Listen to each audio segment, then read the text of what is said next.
A large percentage of our patients end up with nasal endoscopy, which helps us kind of see the insides of the nose. Most people think that the nose ends just kind of right here, but it goes up about as high as the eyebrows and back to about the ear. So there's a big cavity in here that needs to be examined. And these are the cavities that drain the sinuses. So the sinuses produce mucus that gets down into your nose, and that's part of your filtering blanket. So if you didn't have mucus, then your nose would just fill up with dust and pollen and those kinds of things. So the filtering blanket is very important. So we have to examine the inside of the nose to see how this filtering blanket is doing, how it's coming out of the sinuses and then getting into the nose and then passing on. A good number of our patients have problems with this, and they get chronic sinus infections, so these little openings are blocked. So we're going to take this little camera and go up inside the nose and look at these little areas. These are called meatuses. And so this is the most important one right in here, because this drains the frontal sinus, the ethmoid sinus, and the maxillary sinuses. Farther back is the sphenoid sinus, and that's where this one drains. So we'll kind of look at some of these areas in there. You can also go back and see the eustachian tube. This little tube follows up and then goes up into the ear. And that's how you clear your ears when you're swallowing and that sort of thing. So disease back in here can affect the ears. So that's what we're going to look at. There we go.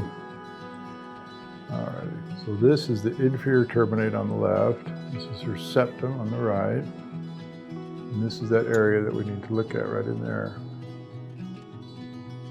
And that's the middle meatus right there. You can see just a little bit of mucus coming out of that top spike, going back down into her nostril. You have a little bit of a sinus thing going on, Jill. Okay, and this is the back of the nose. It's the eustachian tube in the back there that you can see. Say ka ka ka ka ka. Ka ka ka ka. Good. You can see her palate moving. Ka ka. You can see she's got a little bit of a sinus infection right there. You can see that mucus right at that opening. So it's coming out of a higher sinus, possibly the ethmoids, and then draining back down into the maxillary sinus. Get down into the maxillary sinus and look, and it looks pretty clean in there. So that's a good looking nose. This is the other side. You see a little bit of crusting here. This is real common in Utah. This little nasal crusting, because our noses dry out easily. She's got a little bit of a deviation to her septum. There you can see a little bend on that septum going into the turbinates. And this is the other side of her maxillary sinus right here. And that's got a real thin membrane right there. That side looks real good. So we won't go back any farther just because she's got a little bend in her septum called a deviation. That's otherwise very healthy. This front part of the nose is real common to have scabbing and crust. You can see that right there. That's real typical of a nose in Utah. And so frequently people get their noses full of scabbing and stuff in there, and so they blow it out and it just builds right up again. So you're much better off moisturizing that with saline and just sniffing, and then it'll go through the normal flow, go towards the back of the nose. That's what it's supposed to do.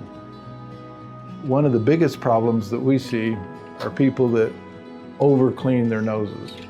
So they get scabs in the front of their nose, and their first inclination is to blow it out. And that works for about 10 minutes, then those scabs build up again. So you're much better off either moisturizing it. There's lots of moisturizers available. AYR makes a good brand of moisturizer for the inside of your nose. You can also mix saline, the Neil Med bottles. You can squirt up in there and kind of moisturize that. You're much better off moisturizing and gently sniffing than blowing your nose. We see patients that blow so hard and manipulate their noses so much that they get a hole going all the way through, which is really, really hard to fix and deal with. They get chronic scabbing and bleeding and things. So if people would just be nicer to their noses, they would be a lot happier with their breathing.